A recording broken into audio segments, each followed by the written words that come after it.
In this lesson, we're going to apply the product of powers property, which means that we're going to be multiplying exponents today. So let's take a minute and go back and review what exponents are. A number that is expressed using an exponent is called a power. And the base is the number that is multiplied. And the exponent tells us how many times the base is used as a factor.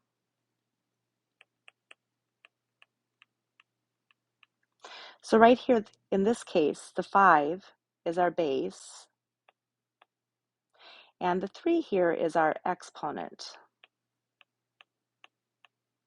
So if we were going to evaluate this, what this means is that I have the number 5 that's been multiplied 3 times. So I have 5 times 5 times 5, and that is going to be then equal to 125. Do not get the exponent mixed up with like 5 times 3, because that's not what it is. It means that it's the base, the number 5, that's been multiplied 3 times, 5 times 5 times 5, which is equal to 125. All right, so example 1, write expressions using exponents. Let's start by writing 3 times 3 times 3 as an exponent. So I would have 3 then, my base, and because I have 4 3's, I'm going to have 3 to the 4th power. In letter B, I have t, and I have t times t times t times t. And notice I have a total of 5 t's, so that's going to be written as t to the 5th power. And in our last one, we have 6 times a times a times a, and times b times b. All right, so we have just 1 6. I'm just going to write the 6. And because I have 3 a's, I will have a to the 3rd. And then because I have 2 b's, I have b squared. All right, I'd also like to go back and review how we evaluate exponents. Remember, 2 to the 3rd means 2 times 2 times 2. And then, so 2 times 2 is 4, and 4 times 2 then is. All right, so let's take a look then at our negative 3 to the 3rd power if I were to evaluate this one. If I have the negative 3, that means that that's going to be multiplied 3 times. I have negative 3 times negative 3 times negative 3. And then 3 times 3 is 9, and 9 times 3 is 27. So we're going to have 27, and let's now go back and look at those negatives. 2 negatives make a positive, but then a positive and a negative make a negative. So we have to be really careful when we're evaluating these when we have the negatives. All right, and then our third one, we have negative 4 squared. So what that means is that you have negative 4 times negative 4. And 2 negatives, they make a positive, so we know it's going to be positive. And then 4 times 4 is 16. All right, so I'd like to point out how this next one, number 4, differs from the one that we have up here. So this one, notice how I have the parentheses around the negative 4. And notice how I do not have any parentheses in this case for number 4. So when we have one like this, we need to remember the order of operations. And the order of operations are parentheses, exponents, and then the multiply and divide, and then add and subtract. Well, because I do not have the parentheses here, we need to evaluate this part right here first, all right? And so because I have a 4 and 4 squared is going to be 16, then I need to go back and put this negative back on it. So notice how the one with the parentheses around it is a positive 16, and then the one with the without the parentheses, that is going to be a negative 16. So let me show you what it looks like then here by applying the order of operations. So we don't have any parentheses, but we do have exponents. And so I'm going to evaluate this first. So I'm going to have 25 minus, and now I'm going to take 4 squared, 4 times 4, it's 16. And now we're going to just take 25 minus 16, and we'll get 9. All right, and our last one in this section here, we have y squared plus 5 if y is equal to negative 3. All right, now I want to point out that whenever you have a variable that's been assigned to a negative number, when you've got that exponent, that it has to have the parentheses around it. So when I go and I plug this in, I've got negative 3 now squared. And notice that is different than the one where you'd not have the parentheses around it, plus 5. So negative 3 squared, I have negative 3 times negative 3. That gives me 9. So then I have 9 plus 5, and that's going to give me 14. All right, so now we're ready to start multiplying our exponents. Example 3, how do I apply the product of powers property? All right, so the product of powers property says to multiply powers having the same base, we are going to add the exponents. So for example, I have a to the m power times a to the n power. I would add those exponents together. And you can see it better over here where we took 5 squared times 5 to the third. We would add those exponents together and we would get 5 then to the 5th power. All right, so find the product. Write answers using exponents. So we have 3 to the 4th times 3 to the 2nd power. And what that looks like is that we have these 4 3s. We have 3 times 3 times 3 times 3. And we're multiplying that by another 2 3s. And so when I go to count up all the 3s that I have here, I have 6 3s giving me 3 to the 6th power. Now, if we were to apply the property, we would simply take 3 to the 4th, and I take my 4 and my 2, and I'm going to add those together, and that's where we got this to the 6th power. All right, let's do another one. We have x to the 3rd times x squared.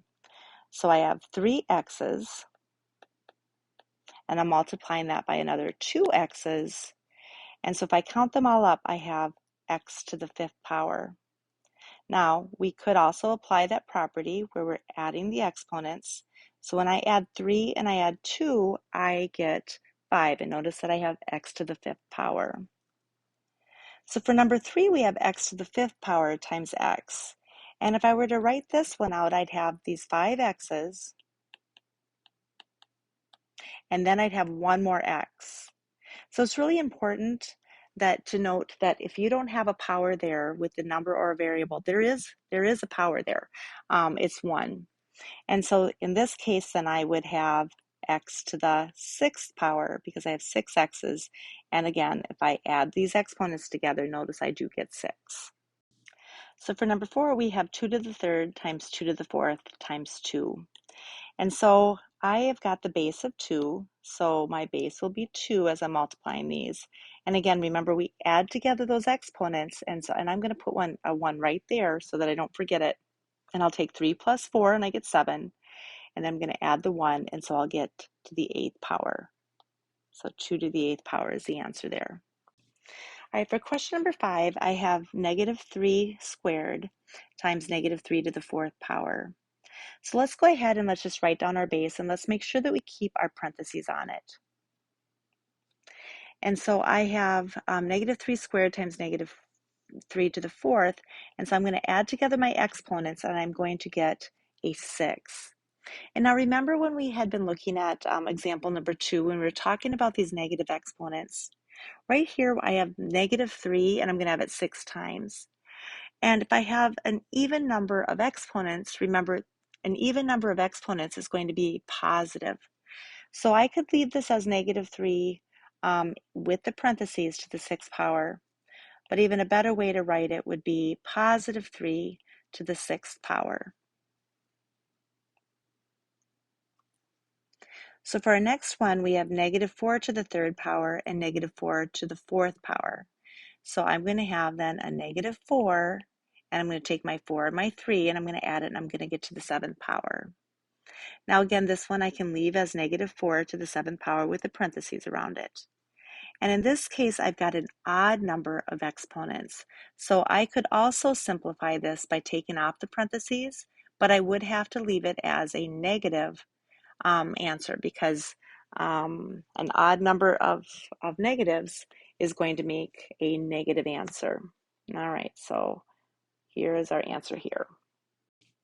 All right, for question number 7, we have 5t times 3t squared. All right, so what we're going to do is we're going to multiply our numbers just like we've always multiplied. So we're going to take our 5 and our 3, and 5 times 3 then is 15.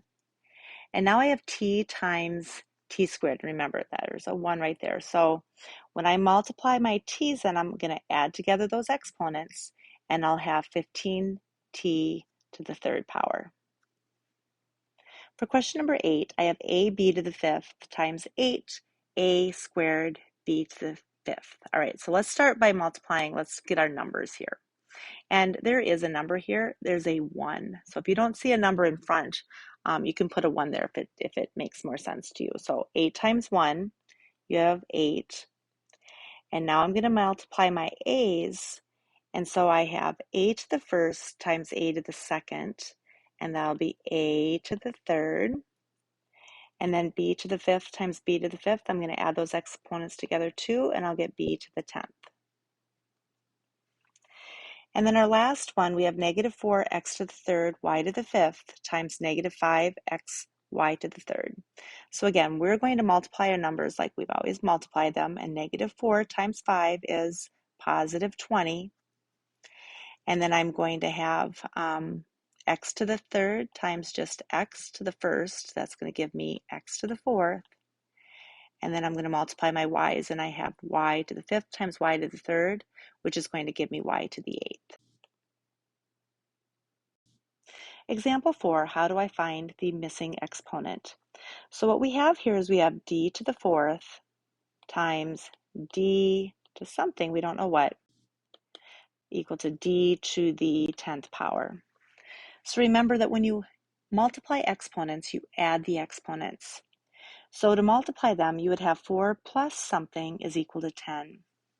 Well, we know that 4 plus 6 is equal to 10. So our missing exponent here would be 6. For the next example, I have x times something. So we have x times x is equal to x to the fifth. And remember that this one right here, because it doesn't have an exponent, the exponent is 1. So 1 plus what is equal to 5? Well, 1 plus 4 is equal to 5. So in this lesson, we reviewed previous exponent rules, and we learned that when you multiply exponents with the same base, that you add those exponents together.